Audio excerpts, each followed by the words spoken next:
Hello बच्चों, कैसे हो? बढ़िया। आप बढ़िया तो मैं भी बढ़िया। तो देखो बच्चों, आज हमें क्या पढ़ाई करनी है। आज है हमारे पास क्लास 11th का यूनिट नंबर 7 का वीडियो नंबर 27।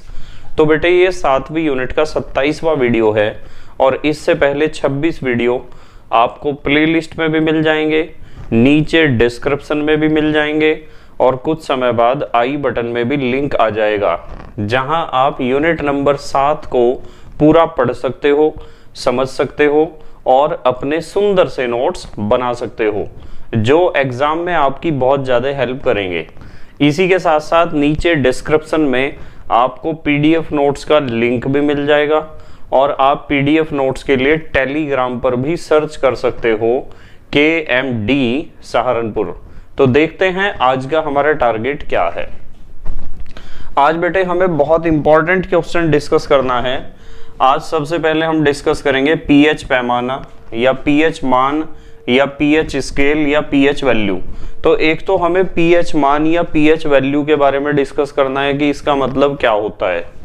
उसके बाद हमें डिस्कस करना है पीएच मान के बाद पीओएच मान या पीओएच वैल्यू। तो ये दो चीजें हमें डिस्कस करनी है, एक तो पीएच मान और एक पीओएच मान। तो आप जल्दी से अपनी नोटबुक पे हेडिंग लिख लो, हेडिंग लिखो पीएच मान। ठीक है, नोटबुक पे हेडिंग लिख लो पीएच मान। तो सबसे पहले पीएच मान के बारे में हमें डिस्कस करना है। हेडिंग लिख लो पीएच मान या पीएच पैमाना, या फिर आप इंग्लिश में लिख सकते हो पीएच वैल्यू। तो यहां हम हेडिंग लिखते हैं पीएच मान या फिर आप कह सकते हो पीएच पैमाना। ठीक है, इंग्लिश में तो पता ही है आपको, भी मैंने बता दिए नाम। पीएच मान को आप कह सकते हो पीएच वैल्यू और पीएच पैमाने को कह सकते हो पीएच स्केल। ठीक है, देखो एक वैज्ञानिक थे, उनका नाम था सोरेनसन। क्या नाम था? सोरेनसन। तो यहां मैं ब्रैकेट में लिख देता हूं वैज्ञानिक का नाम सोरेनसन, ये था नाम वैज्ञानिक का। इन्होंने एक बात बताई, सोरेनसन ने बताया कि मान लो आपके पास कोई भी विलयन है। अब वो विलयन अम्ल भी हो सकता है, वो विलयन क्षारीय भी हो सकता है और वो विलयन उदासीन भी हो सकता है। तो आपके पास कोई भी विलयन है, उस विलयन की वास्तविक प्रकृति ज्ञात करने के लिए सोरेनसन ने एक पैमाना दिया और उस पैमाने को या उस स्केल को या उस मान को हम कहते हैं पीएच मान या पीएच पैमाना। तो सबसे पहला सवाल तो ये खड़ा होता है कि ये पीएच पैमाना किस वैज्ञानिक ने दिया या पीएच मान किस वैज्ञानिक ने प्रस्तुत किया। तो हमारा उत्तर क्या बनेगा? सोरेनसन। दूसरा सवाल यह खड़ा होता है कि पीएच पैमाने की जरूरत क्यों पड़ी, मतलब पीएच मान की क्यों जरूरत पड़ी। तो किसी भी विलयन की अम्लीय, क्षारीय या उदासीन प्रकृति ज्ञात करने के लिए कि कोई भी विलयन अम्लीय कब होगा, क्षारीय कब होगा और उदासीन कब होगा, और वो अम्लीय होगा तो कितना अम्लीय होगा और क्षारीय होगा तो कितना क्षारीय होगा। तो मान लो आपके पास 2 या 3 अम्लीय विलयन हैं, तो उनमें से कौन सा ज्यादा अम्लीय विलयन है और कौन सा कम अम्लीय विलयन है, इसका पता हमें पीएच पैमाने या पीएच मान से ही चलेगा। ठीक है, देखो समझो जरा ध्यान से। सोरेनसन ने, मैंने आपको बता दिया कि सोरेनसन ने किसी भी विलयन की अम्लीय, क्षारीय या उदासीन प्रकृति का वास्तविक अंदाजा करने के लिए, आभास करने के लिए या पहचान करने के लिए जिस पैमाने का खोज किया, जिस मान का खोज किया, उसे हम कहते हैं पीएच मान।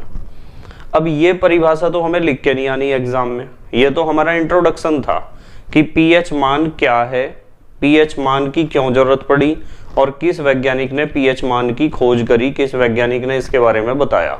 अब देखो सुनो ध्यान से एक बात, आपको सिर्फ एक बात ये ध्यान रखनी है कि ये जो पीएच मान होता है ना, पीएच मान, किसी भी विलयन का पीएच मान यदि आप निकालना चाहते हो तो आप उस विलयन में उपस्थित हाइड्रोजन आयनों का जो सांद्रण होता है ना, देखो बड़े ब्रैकेट में बंद कर दिया तो इसका मतलब सांद्रण ही है। हाइड्रोजन आयनों के सांद्रण के ऋणात्मक, ये माइनस लगा दिया ऋणात्मक, और लघुगणक, तो हाइड्रोजन आयनों के सांद्रण के ऋणात्मक लघुगणक को उस विलयन का पीएच कहते हैं। तो पीएच मान निकाला जाता है हाइड्रोजन आयनों की सांद्रता के आधार पर। तो यदि आपसे कोई पूछता है ना पीएच मान किसे कहते हैं, तो आप एक तो ये बता देना कि पीएच मान की खोज किसने की थी, सोरेनसन ने, और एक ये बता देना कि पीएच मान की आवश्यकता क्यों पड़ती है किसी भी विलयन की प्रकृति को ज्ञात करने के लिए, कि वो विलयन अम्लीय है या क्षारीय है या उदासीन है। तीसरी बात यह है कि इसकी परिभाषा क्या लिखनी है। भाई परिभाषा ही मेन चीज है। यहाँ इन्वर्टेड कोमा में लिखता हूं, मैं इन्वर्टेड कोमा में लिखता हूं किसी ध्यान से समझना जरा, किसी विलयन में, ध्यान से समझना, किसी विलयन में उपस्थित, किसी विलयन में उपस्थित H पॉजिटिव आयनों यानी हाइड्रोजन आयनों के सांद्रण, H पॉजिटिव आयनों के सांद्रण, H पॉजिटिव आयनों के सांद्रण को आप कैसे लिख सकते हो, ऐसे लिख सकते हो, अर्थात करके लिखता हूं मैं ऐसे, कंसंट्रेशन ऑफ H पॉजिटिव। तो किसी विलयन में उपस्थित H पॉजिटिव आयनों के सांद्रण अर्थात H पॉजिटिव के ऋणात्मक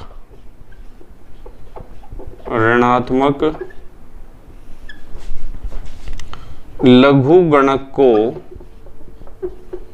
ऋणात्मक लघुगणक को उस विलयन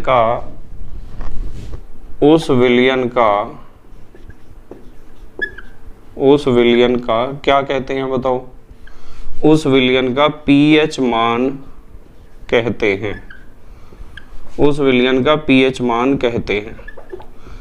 तो ये वाली परिभाषा देनी है आपको। यदि एग्जाम में आता है कि पीएच मान किसे कहते हैं, तो आप ये वाली परिभाषा दोगे कि किसी विलयन में उपस्थित H पॉजिटिव आयनों के सांद्रण अर्थात H पॉजिटिव को बड़े ब्रैकेट में बंद कर दो के ऋणात्मक लघुगणक को उस विलयन का पीएच मान कहते हैं। ठीक है। वैसे आपको पता है कि पीएच मान की खोज किसने की, सोरेनसन ने। और पीएच मान की खोज क्यों की गई, किसी भी विलयन की प्रकृति बताने के लिए कि वो विलयन अम्लीय है या क्षारीय है। अब देखो एक बात बताता हूं आपको, ये फार्मूला थोड़ा साइड में लिखेंगे, यहां से साइड में लिखते हैं इस फार्मूले को। फार्मूला होगा पीएच इज इक्वल टू, क्या बताया, pH is equal to minus log concentration of H positive, ये फार्मूला है। अब इस फार्मूले को आप ऐसे भी लिख सकते हो, या करके बताता हूं मैं, या pH is equal to, minus का निशान मैंने हटा दिया क्योंकि मैं कंसंट्रेशन ऑफ H पॉजिटिव को अपॉन में लेके चला गया, तो माइनस का निशान लगाने की जरूरत नहीं है। ये तो है लघुगणक रूप। और यदि इस सूत्र को लघुगणक रूप से आप घातांक रूप में बदलते हो, जैसे क्लास 9th में आप करते थे, तो इसे जब घातांक रूप में आप बदलोगे तो ये हो जाएगा concentration of H positive is equal to 10 की घात माइनस पीएच। और ये फार्मूला बहुत काम का है, इस फार्मूले को बॉक्स में बंद कर लेना जरूर, इसके ऊपर हमें न्यूमेरिकल करने होते हैं। ये फार्मूला बहुत काम का है, concentration of H positive is equal to 10 to the power minus pH. ठीक है। तो इसका मतलब सोरेनसन ने जो हमें पीएच मान बताया उसका सूत्र ये है। ठीक है। Concentration of H positive is equal to 10 to the power minus pH. देखो एक बात और बताता हूं तुम्हें, एक हेडिंग लिख लो, नोट, फिर आगे की बात करेंगे। सोरेनसन ने एक बात और बताई कि यदि आपके पास 25 डिग्री सी पर कोई विलयन है या कितने भी विलयन हैं, तो सारे विलयनों का 25 डिग्री सी पर पीएच मान 0 से लेके 14 तक हो सकता है। मतलब कोई विलयन ऐसा होगा जिसका पीएच मान 0 होगा, किसी का 2 होगा, किसी का 3 होगा, किसी का 10 होगा, किसी का 11, किसी का 12। किसी का 14 होगा, पर पीएच मान 25 डिग्री सी पर 0 से कम नहीं होता किसी भी विलयन का, और 14 से ज़्यादा नहीं होता किसी भी विलयन का। तो सोरेनसन ने ये बात भी बताई। तो यहाँ लिख लो 25 डिग्री सी पर पीएच मान 25 डिग्री सी पर पीएच मान 0 से 14 तक हो सकता है। ठीक है, मतलब 0 से 14 तक बीच में कोई भी मान हो सकता है, पर एक बात पक्की है कि 0 से कम नहीं होता और 14 से ज़्यादा नहीं होता है यदि आप टेम्परेचर मेंटेन रखते हो 25 डिग्री सी। पता चल गया आपको कि किसी विलयन में उपस्थित हाइड्रोजन आयनों के सांद्रण के ऋणात्मक लघुगणक को पीएच कहते हैं। ये तो परिभाषा लिख के आनी, और ये 3 सूत्र लिख के आने, और ये बात भी लिख के आनी है कि 25 डिग्री सी पर पीएच मान 0 से 14 तक हो सकता है। जल्दी से पोज करके लिखो, फिर मैं बहुत अच्छी बात बताऊंगा इसके बारे में। लिख लिया बेटे? ठीक है, पोज करके लिख लिया करो। जब मैं कहता हूं तो आप वीडियो को पोज कर लिया करो, रोक लिया करो और रोक के लिख लिया करो। और आपको बताया कि कोई भी विलयन है, उस विलयन में आप यूं देख लो कि हाइड्रोजन आयनों की सांद्रता कितनी है, और हाइड्रोजन आयनों की सांद्रता के ऋणात्मक लघुगणक को ज्ञात कर लो। तो हाइड्रोजन आयनों की सांद्रता का जो ऋणात्मक लघुगणक होगा उसे ही सोरेनसन ने कहा था पीएच मान। और फिर उन्होंने यूं भी बता दिया कि पीएच मान 25 डिग्री सी पर 0 से लेके 14 तक हो सकता है। जैसे मैं आपको कहूं कि मान लो ये पीएच पैमाना बना दिया मैंने, ये बना दिया पीएच पैमाना, ये एक पीएच पैमाना बना दिया, और इस पीएच पैमाने पर यहाँ ले लिया मैंने, यहाँ लिखता हूं पीएच मान कहाँ से कहाँ तक जा सकता है। पीएच मान, चलो ऐसे लिखते हैं, पीएच मान, पीएच वैल्यू यहाँ तो हो जाएगा 0, 1, 2, 3, 4, 5, 6, 7, 8, 9, 10, 11, 12, 13, 14, यानी 14 तक जा सकता है। आपको पता है ना, देखते हैं चलो। 0, 1, 2, 3, 4, 5, 6 के बाद 7 में अलग कलर के पेन से लिखता हूँ 7, क्योंकि 7 के बारे में एक बात समझानी मुझे आपको। 7 के बाद 8, 9, 10, 11, 12 और 13 और 14। तो पीएच मान कहाँ से कहाँ तक हो सकता है? 0 से लेके 14 तक। यदि टेम्परेचर आप कितना रखते हो?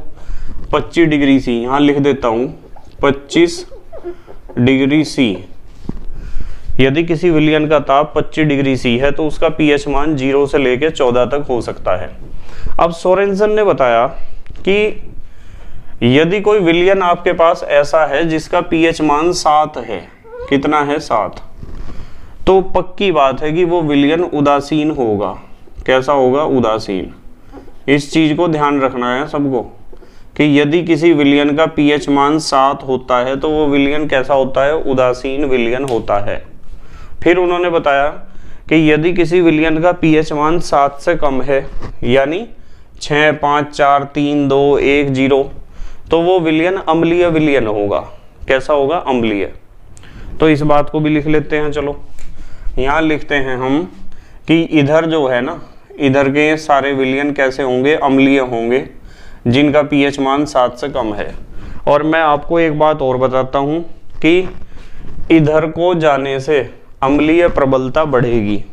ठीक है, तो यहाँ मैं लिख लेता हूँ इस बात को कि यदि पीएच मान 6 है, 5 है, 4 है, 3 है, 2 है, 1 है, 0 है, जितना कम पीएच मान होगा उतनी ही अम्लीय प्रबलता बढ़ेगी। तो यहां मैं लिख देता हूं अम्लीय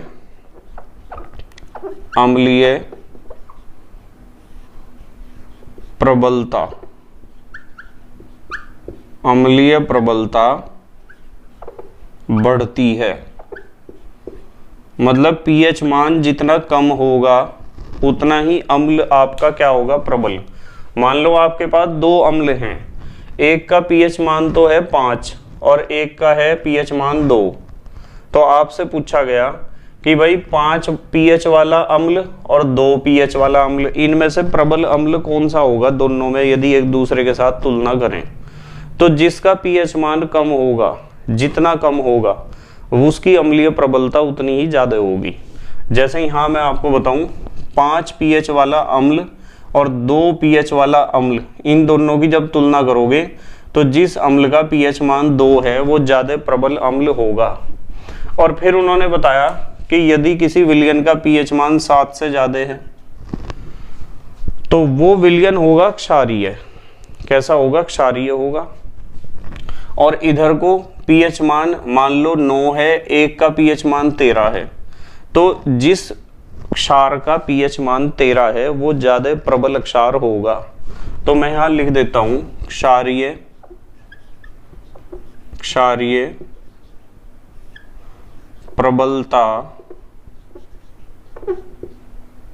क्षारीय प्रबलता बढ़ती है। ठीक है, क्षारीय प्रबलता बढ़ती है। अब आपको एक बात पता चल गई, सोरेनसन ने क्या बताया था कि पीएच मान 0 से लेके 14 तक हो सकते हैं यदि टेम्परेचर 25 डिग्री सी है। क्लियर। दूसरी बात उन्होंने बताई कि यदि किसी विलयन का पीएच मान 7 है तो वो विलयन उदासीन होगा, जैसे जल उदासीन होता है, इसका मतलब जल का पीएच मान कितना होता है, 7। और यदि किसी विलयन का पीएच मान 7 से कम है तो वो अम्लीय होगा, और 7 से ज्यादा है तो वो क्षारीय होगा। और ये भी बताया कि जितना पीएच मान घटता है उतनी अम्लीय प्रबलता बढ़ती है, जितना पीएच मान बढ़ता है, इधर को तो बढ़ ही रहा ना देखो, उतनी क्षारीय प्रबलता बढ़ती है। ये बातें आपको ध्यान रखनी है। अब देखो इन्होंने वास्तविकता में पीएच मान कैसे ज्ञात किए थे, हाइड्रोजन आयनों के सांद्रण के आधार पर ही तो ज्ञात किए थे।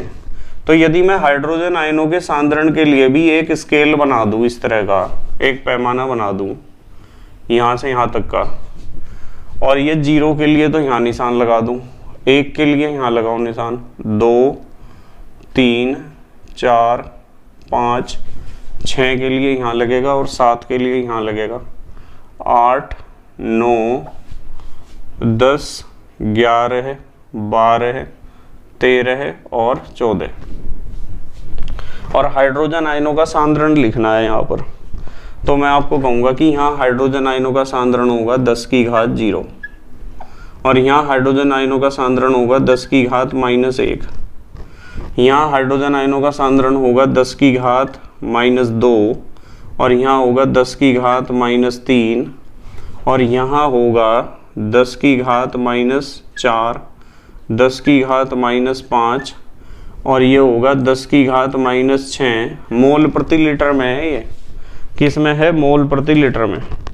देखो यहाँ होगा 10 की घात -7, उसके आगे चलो, यहाँ होगा 10 की घात -8, और यहाँ होगा 10 की घात -9, 10 की घात -10, 10 की घात -11, 10 की घात -12, 10 की घात -13 और 10 की घात -14। ये हमने हाइड्रोजन आयनों का सांद्रण ले लिया। तो यदि किसी विलयन में, देखो ये पता किस तरह लिया, आपको पता है कि हाइड्रोजन आयनों का सांद्रण जब भी निकालना हो तो आपको 10 की घात -pH लिखना होता है, 10 की घात -pH, पता है ना। तो हाइड्रोजन आयनों के सांद्रण का भी एक पैमाना बनाया था सोरेनसन ने, और इसके आधार पे ही तो पीएच निकाला था उन्होंने, इसके आधार पे पीएच निकाला था। भाई देखो यहाँ पीएच कितना है, 0, तो हमने 10 की घात -0, भाई 0 के पहले तो माइनस लगता ही नहीं है तो इसलिए 0 ही लिख दिया। यहाँ पीएच कितना था, 1, यदि पीएच 1 था तो पीएच की जगह 1 लिख दो। तो हाइड्रोजन आयनों का सांद्रण कितना होगा, 10 की घात -1 होगा, इसलिए हमने यहाँ लिखा है 10 की घात -1। तो इस तरीके से एक आपको ये पीएच पैमाने के साथ साथ हाइड्रोजन आयनों की सांद्रण या सांद्रता का पैमाना भी पता होना चाहिए। क्लियर बात। बस आपको यह ध्यान रखना है कि सोरेनसन ने पीएच पैमाने की या पीएच मान की खोज इसलिए की थी जिससे किसी भी विलयन की वास्तविक प्रकृति पता चल सके कि वो अम्ल है या क्षार है या वो उदासीन है, और यदि वो अम्ल है तो कितना प्रबल अम्ल है, और यदि वो क्षारक है तो कितना प्रबल क्षारक है। और उदासीन में तो प्रबलता और दुर्बलता की बात है ही नहीं, उदासीन तो उदासीन है। आपको पता चल गया पीएच 7 है तो उदासीन होगा, 7 से कम होगा तो अम्ल होगा, और यदि किसी विलयन का पीएच मान 7 से ज्यादा होगा तो वो कैसा होगा, क्षारीय होगा, ठीक है, या क्षारक होगा। अब देखो यहाँ एक चीज और सीखनी थी हमें, ये जो पीएच है ना, पीएच मान का एक भाई है पीओएच मान, या पीओएच वैल्यू भी आप इसे कह सकते हो, ठीक है। इससे ही पता चल जाएगा। जब हम पीएच मान की बात करते हैं तो पीएच होता है हाइड्रोजन आयनों के सांद्रण का ऋणात्मक लघुगणक। तो यहाँ तो OH है भाई। जब हमने पीएच के बारे में पढ़ा था तो पीएच के बारे में हमने पढ़ा था हाइड्रोजन आयनों के सांद्रण का ऋणात्मक लघुगणक। हाइड्रोजन आयनों के सांद्रण के ऋणात्मक लघुगणक को पीएच कहते हैं। अब हम बात कर रहे हैं पीओएच की, तो पीओएच का क्या हो जाएगा, यहाँ एस था तो हाइड्रोजन आयनों का सांद्रण लिया था, OH है तो हाइड्रोक्साइड आयनों का सांद्रण लेंगे। तो हाइड्रोक्साइड आयनों के सांद्रण के ऋणात्मक लघुगणक को हम कहते हैं पीओएच। क्या कहते हैं, पीओएच। ध्यान रखनी ये बात, ठीक है। चलो परिभाषा लिखो परिभाषा। यहाँ लिखते हैं OH नेगेटिव आयनों के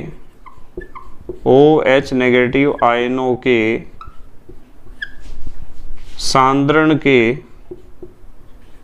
OH नेगेटिव आयनों के सांद्रण के ऋणात्मक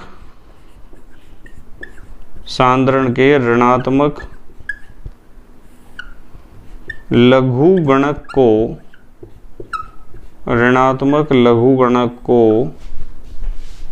क्या कहते हैं, पीओएच मान कहते हैं।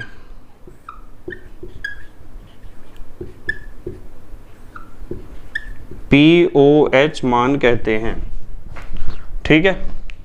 देखो ध्यान से, इसलिए पीओएच बराबर हो जाएगा minus log concentration of OH negative. भाई पीएच था minus log concentration of H positive, या फिर आप इसे ऐसे भी तो लिख सकते हो, POH is equal to log 1 upon concentration of OH negative, ऐसे लिख सकते हो। या फिर आप इसे ऐसे लिख सकते हो, ये तो था लघुगणक रूप, ये दोनों किस रूप में लिखे हुए, लघुगणक। अब हम लिखेंगे घातांक रूप में। घातांक रूप में लिखना है तो concentration of OH negative is equal to 10 की घात माइनस POH। ये फार्मूला बहुत काम का है, इसके ऊपर न्यूमेरिकल आते हैं पेपर में। इस फार्मूले को बिल्कुल पक्का याद रखना है, इसे बॉक्स में बंद कर लो आप। जैसे हमने पीएच के लिए फार्मूला पढ़ा था कि concentration of H positive is equal to 10 की घात माइनस PH, इसी तरीके से POH का आपको फार्मूला ध्यान रखना है, concentration of OH negative is equal to 10 की घात माइनस POH। दोनों के फार्मूले एक जैसे ही हैं, ठीक है। जल्दी से पोज करके लिखो, फिर बहुत बढ़िया बात बताऊंगा आपको। एक लिख लिया बेटे, ठीक। तो कभी कभी पता क्या होता है, ये जो हम संकेत प्रयोग करते हैं ना पीएच, हम संकेत प्रयोग करते हैं पीएच, कभी कभी बच्चों के दिमाग में क्वेश्चन आता है कि सर ये पीएच का मतलब क्या है। तो पीएच का मतलब तो यार मैंने समझा ही दिया तुम्हें सब कुछ, पर फिर भी यदि कोई बच्चे के अंदर इस तरह की क्वेश्चन है, इस तरह की प्रॉब्लम चल रही है कि सर पी का क्या मतलब है, एच का क्या मतलब है, तो पी का मतलब है यहाँ पोटेंसी, ठीक है। पोटेंसी को आप प्रबलता भी कह सकते हो। तो पोटेंसी H का मतलब है hydrogen ion, potency of H positive ion कि उस विलयन में H पॉजिटिव आयन कितने हैं। भाई किसी भी विलयन में जितने ज़्यादा H पॉजिटिव आयन होंगे वो उतना ही ज़्यादा अम्लीय होगा ना। तो PH को आप पोटेंसी ऑफ हाइड्रोजन आयन भी कह सकते हो। क्या कह सकते हो? Potency of hydrogen ion. और POH को आप कह सकते हो पोटेंसी ऑफ हाइड्रोक्साइड आयन यानी OH नेगेटिव आयन। तो ये आप इसका पूरा फॉर्म बता सकते हो, पर पूरे फॉर्म बताने की कोई ज़रूरत नहीं है। आपको तो सिर्फ इतना बताना है, यदि कोई पूछता है कि PH का मतलब तो है minus log concentration of H positive और POH का मतलब है minus log concentration of OH negative, ये बताना है। यदि कोई आपसे पूछता है pH किसे कहते हैं, तो आपको बताना है हाइड्रोजन आयनों की सांद्रता के, जब बड़े ब्रैकेट में बंद कर दिया तो इसका मतलब सांद्रता ही तो है, या सक्रिय द्रव्यमान ही तो है, या मोलर सांद्रण है। ठीक है, तो हाइड्रोजन आयनों की सांद्रता के ऋणात्मक लघुगणक को pH कहते हैं। बस इतनी बात ध्यान रखनी है आपको। और हाइड्रोक्साइड आयनों की, हाइड्रोक्साइड कह दो या OH नेगेटिव कह दो, एक ही बात है। हाइड्रोक्साइड आयनों की सांद्रता के ऋणात्मक लघुगणक को POH कहते हैं। बस ये दो बात ही तो बतानी है आपको, बता दोगे ये बात? चलो खैर अगली बात करते हैं। एक बात बताता हूँ आपको बहुत बढ़िया। देखो आपको मैंने कल एक बात पढ़ाई थी, एक हेडिंग लिख लो नोट। कल एक बात पढ़ाई थी मैंने आपको पढ़ाया था कि जल का जो आयनिक गुणनफल होता है ना, पढ़ाया था ना जल का आयनिक गुणनफल, concentration of H positive into concentration of OH negative, यही तो होता है जल का आयनिक गुणनफल। भाई शुद्ध जल में H पॉजिटिव और OH नेगेटिव आयन बराबर मात्रा में उपस्थित होते हैं और इन दोनों आयनों की सांद्रताओं का जो गुणनफल होता है उसे कहते हैं जल का आयनिक गुणनफल। इन दोनों आयनों की, जल में ये वाले आयन भी होंगे और ये वाले आयन भी होंगे, दोनों आयनों की सांद्रताओं का जो गुणनफल होता है उसे कहते हैं जल का आयनिक गुणनफल। और जल का आयनिक गुणनफल मैंने आपको बताया था 1 गुणा 10 की घात -14, ठीक है, या केवल 10 की घात -14 ही लिख दो, एक ही बात है। तो आपको पता है कि H पॉजिटिव और OH नेगेटिव आयनों की सांद्रताओं का गुणनफल जल में कितना होता है? 10 की घात -14 होता है। तो इसलिए आपको एक बात ध्यान रखनी है कि यदि आपसे कोई पूछता है ना PH और POH इनका योग कितना होता है, तो ध्यान रखना है 14। ये बहुत काम का फार्मूला है भाई, ये वाला, ये बहुत काम का फार्मूला है। वैसे काम का फार्मूला तो ये ऊपर वाला भी है, इसकी भी जरूरत पड़ेगी न्यूमेरिकल्स में। मतलब concentration of H positive into concentration of OH negative होता है 10 की घात -14 और PH प्लस POH इन दोनों का योग कितना होता है? 14।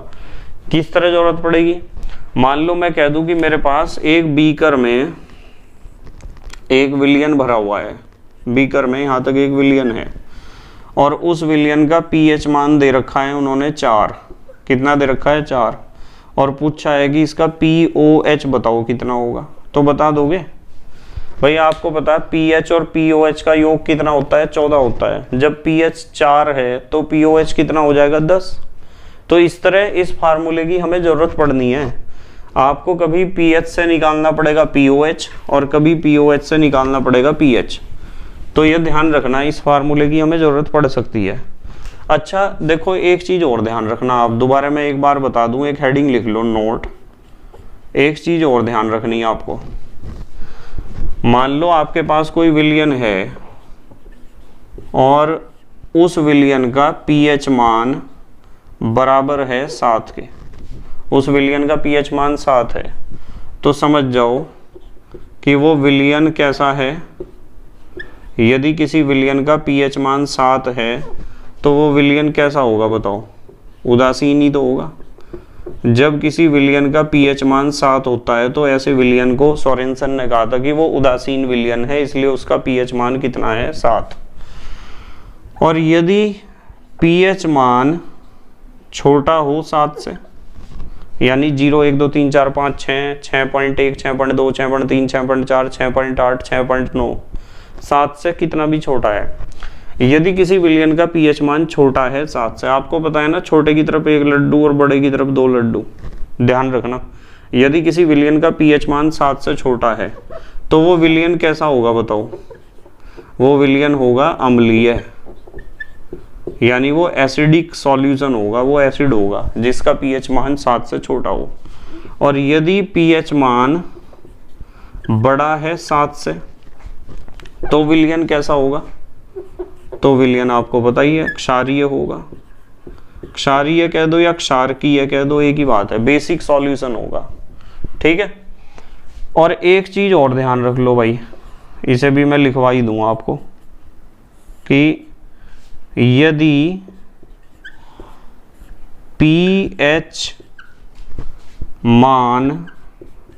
पीएच मान बढ़ता है, मान लो कहीं पीएच वैल्यू आपको बढ़ती हुई नजर आ रही, तो समझ जाओ पीएच मान बढ़ने से अम्लीय प्रबलता तो घटेगी। चलो एक ही बात लिखते हैं बस खाली, यदि पीएच मान बढ़ता है तो क्षारीय प्रबलता